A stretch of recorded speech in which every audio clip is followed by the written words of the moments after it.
खास कार्यक्रम आयुर्वेद संसार में। आयुर्वेद हमें सिखाता है कैसे प्राकृतिक तरीके से स्वस्थ और संतुलित जीवन जिया जाए। यह शरीर को अंदर से मजबूत बनाने पर ध्यान देता है। आयुर्वेद में खान पान, दिनचर्या और जड़ी बूटियों के जरिए बीमारियों से बचाव किया जाता है। यानी यह सिर्फ इलाज नहीं बल्कि रोजमर्रा की अच्छी जीवन शैली का हिस्सा है।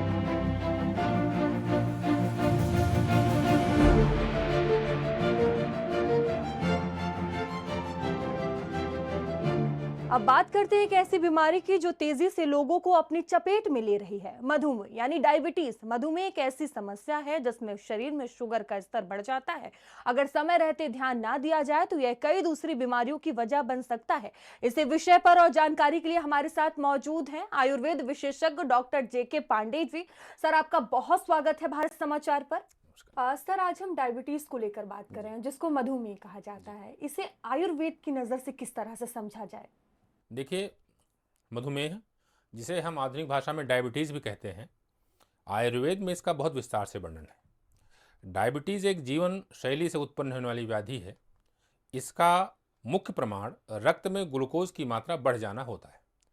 आधुनिक विज्ञान में शुगर यानी कि डायबिटीज़ इंसुलिन नामक हार्मोन के कम उत्पन्न होने या कोशिकाओं में उसकी सेंसिटिविटी के कम होने के कारण से होता है, जिस कारण से ग्लूकोज का मेटाबॉलिज्म ये डिस्टर्ब हो जाता है और उस व्यक्ति को डायबिटीज़ हो जाती है। सामान्यतः अगर खाली पेट वाली शुगर 110 से ज़्यादा और खाने के 2 घंटे बाद वाली शुगर 150 से ज़्यादा हो तो हम ऐसा मानते हैं कि शुगर होने लगी है। सर, आयुर्वेद में जिस तरह से आप बता रहे थे कि मधुमेह क्या है, इसके कारण क्या होते हैं? देखिए, आयुर्वेद में शुगर होने के बहुत सारे कारण बताए गए हैं। एक बात मैं इसमें और ऐड कर दूं कि आयुर्वेद में मधुमेह प्रमेह नामक व्याधि में लिया गया है। आयुर्वेद में 20 प्रकार के प्रमेह हैं, उसमें से जो वात दोष से होने वाला प्रमेह है उसमें एक मधुमेह है।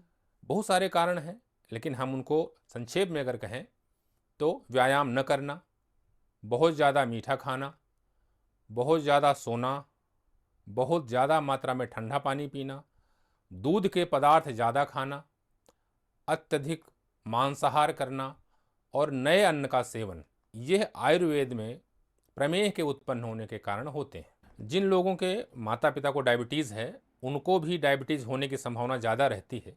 इसका ध्यान जरूर रखना है। और सर, देखा जाए डायबिटीज बहुत तेजी से फैल रहा है, ये समस्या एकदम आम सी हो चुकी है, तो किस तरह से इसे रोका जाए, क्या कुछ किया जाए? जैसे हम मधुमेह को एक लाइफ स्टाइल चीज़ कहते हैं, जैसे कि ओबेसिटी, तो हम इसका उपचार लाइफ स्टाइल मैनेजमेंट के साथ ही कर सकते हैं। अब आप हम चाहेंगे कि आप ये बताएं कि आखिर जो डायबिटीज जिन मरीजों को है वो क्या आहार लें, किस तरह की उनकी जीवन शैली होनी चाहिए? मधुमेह में जहाँ तक भोजन आहार का सवाल है, सात्विक पका हुआ आहार, समय से भोजन करना और जितनी भूख हो उतना भोजन करना आवश्यक है। सब्जियों में करेला, परवल, लौकी, तुरई, पालक, मेथी आदि का शाक खाना उचित रहता है। मिलेट्स और मिक्स आटे की रोटी खाना, भोजन के साथ में सलाद जैसे कि खीरा, ककड़ी, मूली, प्याज, टमाटर आदि ज़्यादा मात्रा में खाएं। कुल्थी, मसूर और मूंग की दाल, ये है आप डायबिटीज़ में ले सकते हैं।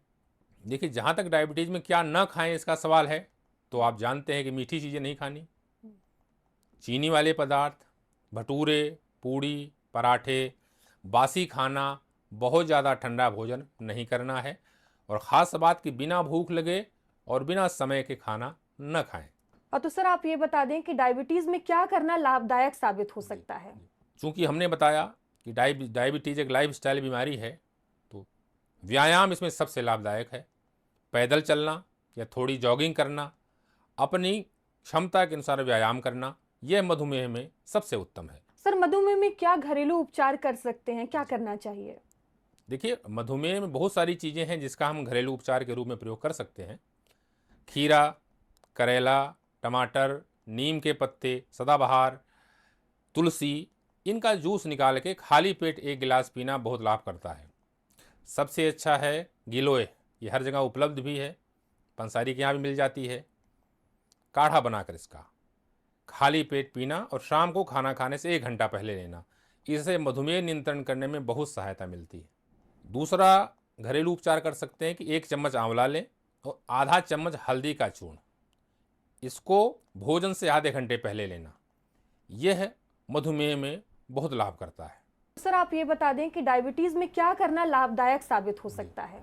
देखिए, मधुमेह में बहुत सारे योग भी हैं जो मधुमेह में लाभदायक हैं, जैसे कि कपालभाति, भस्त्रिका प्राणायाम, अनुलोम विलोम प्राणायाम, मंडूकासन, शशकासन, पश्चिमोत्तानासन आदि किसी योग प्रशिक्षक से सीखकर इसको हम अवश्य कर सकते हैं। जॉगिंग करें, मॉर्निंग वॉक करें या फिर इवनिंग वॉक कर सकते हैं अपनी क्षमता के अनुसार। भोजन के बाद 100-200 कदम जरूर चलें। भोजन के तुरंत बाद लेटें नहीं। आयुर्वेद में औषधियों की बात की जाए तो क्या लेना चाहिए? देखिए, आयुर्वेद में मधुमेह के लिए बहुत सारी उत्तम औषधियां हैं। किसी योग्य वैद्य के परामर्श से ले सकते हैं और अपना मधुमेह नियंत्रित कर सकते हैं, जैसे कि भंवरेश्वर चंद्रप्रभा बटी, भंवरेश्वर शिलाजीत गोल्ड, भंवरेश्वर गुणमार पाउडर, विजयसार, भंवरेश्वर जामुन गठली चूर्ण, भंवरेश्वर मेथी चूर्ण, गिलोय चूर्ण, भंवरेश्वर बसंत कुसुमाकर रस, भंवरेश्वर डायबनो कैप्सूल, भंवरेश्वर डायबनो प्लस जूस, भंवरेश्वर नीम करेला जामुन सदाबहार जूस आदि औषधियाँ वैद्य के परामर्श से उचित मात्रा में ले सकते हैं और अपने मधुमेह को नियंत्रित कर सकते हैं। तो सर बहुत धन्यवाद आपका भारत समाचार से जुड़ने के लिए और तमाम जानकारियां हमारे दर्शकों से साझा करने के लिए। तो आज के लिए बस इतना ही, फिर होगी मुलाकात। बने रहिए भारत समाचार के साथ। नमस्कार। इस कार्यक्रम के प्रायोजक हैं भंवरेश्वर आयुर्वेद भवन, उच्च एवं प्रमाणित औषधियों के निर्माता। और